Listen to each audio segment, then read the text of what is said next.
Hello everyone. पिछले video में हमने पढ़ा क्या? इलेक्ट्रॉनिक डिवाइस के बारे में। इलेक्ट्रॉनिक डिवाइस उसे बोलते हैं जिसमें हमें कंट्रोल फ्लो ऑफ इलेक्ट्रॉन मिलता है। जो device control flow of electron पे काम करता है उसे हम इलेक्ट्रॉनिक डिवाइस कहते हैं। और फिजिक्स का वह ब्रांच जिसमें हम कंट्रोल फ्लो ऑफ इलेक्ट्रॉन यानी इलेक्ट्रॉनिक डिवाइस के बारे में पढ़ते हैं उसे हम इलेक्ट्रॉनिक्स कहते हैं। Electronic devices are main component of electronic circuit. Electronic circuit का जो मेन कंपोनेंट होता है वो इलेक्ट्रॉनिक डिवाइस होता है। इलेक्ट्रॉनिक डिवाइस जो है वो मेनली दो तरह का होता है, एक होता है वैक्यूम ट्यूब और दूसरा होता है solid state electronic device. Vacuum tubes के फीचर्स कुछ इस तरह के थे कि वो बहुत ही बल्की था, वो ज़्यादा पावर कंज्यूम कर रहा था, उसको ऑपरेट होने के लिए ज़्यादा वोल्टेज चाहिए था, उसका लाइफ बहुत छोटा था और रिलायबल नहीं था। फिर हमने उसमें क्या पढ़ा? हमने पढ़ा कि भाई इसमें वैक्यूम चाहिए, ठीक है। उसको ऑन करना बहुत डिफिकल्ट काम था, उसका स्विचिंग बहुत ही स्लो था। उसमें जो है इलेक्ट्रॉन को जनरेट करने के लिए हमको कैथोड को गर्म करना पड़ता था तभी इलेक्ट्रॉन निकलता था। फिर हम लोग को कंट्रोल फ्लो कराने के लिए इलेक्ट्रॉन का हमको पोटेंशियल डिफरेंस को चेंज करना पड़ता था। तो इन सब प्रॉब्लम्स से बचने के लिए हमने सॉलिड स्टेट इलेक्ट्रॉनिक डिवाइस का यूज़ किया। और जो जो कमियां हमें मिली थी वैक्यूम ट्यूब्स में, सारी कमियों से हमने निजात पा लिया। तो सॉलिड स्टेट इलेक्ट्रॉनिक डिवाइस जो किससे बनेगा? सॉलिड से बनेगा। सॉलिड, तो फिर सॉलिड किस तरह का होता है? तो हमने मालूम किया, क्लासिफिकेशन किया किसका? सॉलिड्स का। तो किसके बेसिस पे? इलेक्ट्रिकल प्रॉपर्टीज़ के बेसिस पे। जब हमने सॉलिड्स का क्लासिफिकेशन किया इलेक्ट्रिकल प्रॉपर्टीज़ के बेसिस पे तो हमें मालूम चला सॉलिड्स तीन तरह का होता है। जो पहला होता है वो कौन है? पहला है मेटल्स। मेटल्स किससे बोलते हैं? जिसमें रेसिस्टिविटी बहुत ही कम और कंडक्टिविटी बहुत ही ज़्यादा हो। दूसरा है इंसुलेटर, जिसमें रेसिस्टिविटी बहुत ही ज़्यादा हो, कंडक्टिविटी बहुत ही कम हो। और तीसरा है कौन? Semi conductor. सेमी कंडक्टर वो मटेरियल है जिसका रेसिस्टिविटी इंटरमीडिएट होता है, जिसका कंडक्टिविटी इंटरमीडिएट होता है। इंटरमीडिएट यानी बीच में। किससे ज़्यादा? अगर रेसिस्टिविटी की बात करें तो मेटल से ज़्यादा और इंसुलेटर से कम। अगर कंडक्टिविटी की बात करें तो कंडक्टिविटी जो है वो मेटल से कम है पर इंसुलेटर से ज़्यादा है। ऐसे को हम लोग सेमी कंडक्टर कहते हैं। ये पूरा का पूरा चैप्टर एक्चुअली सेमी कंडक्टर पर ही रन करेगा। हम लोग सारी बातें किसी करेंगे? सेमी कंडक्टर की करेंगे, क्योंकि जो सॉलिड स्टेट इलेक्ट्रॉनिक डिवाइस है वो सेमी कंडक्टर से बनता है। ठीक है, तो इन बातों को मैंने लिख के भी रखा हुआ है, आइए देख लीजिए। कहता है क्या है? Classification of solid on basis of their electrical property on the basis of their relative resistivity and conductivity solids are classified into three categories. पहला है metal, they have very low resistivity and high conductivity. Insulator, they have high resistivity और low conductivity. और semiconductor जो हमारा chapter का hero है उसके बारे में क्या कहूँ? They possess resistivity and conductivity intermediate to metals and insulators. ठीक है, तो ये चैप्टर जो है इलेक्ट्रॉनिक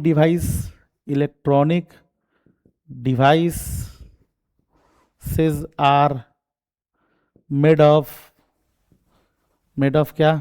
सेमी कंडक्टर। किसका बना होता है? सेमी कंडक्टर का बना होता है। तो अभी हमारा सारा फोकस किस पे चला जाएगा? सेमी कंडक्टर पे चला जाएगा। यहाँ पे जो है ये आपको रेसिस्टिविटी लिखा हुआ है कि सबसे ज़्यादा रेसिस्टिविटी किसका होता है? इंसुलेटर का होता है, उससे कम सेमी कंडक्टर का, और सबसे कम जो होता है वो मेटल का होता है। वो उसका उल्टा, जो मेटल का कंडक्टिविटी सबसे ज़्यादा उससे कम सेमी कंडक्टर का, सबसे कम इंसुलेटर का। अब हम लोग आते हैं, थोड़ा सा पढ़ते हैं किसके बारे में, थोड़ी सी बातें करते हैं हम लोग। Some important features of semiconductor. Semiconductor वो है जिसका रेसिस्टिविटी मेटल से बहुत ही ज़्यादा होता है पर इंसुलेटर से कम होता है।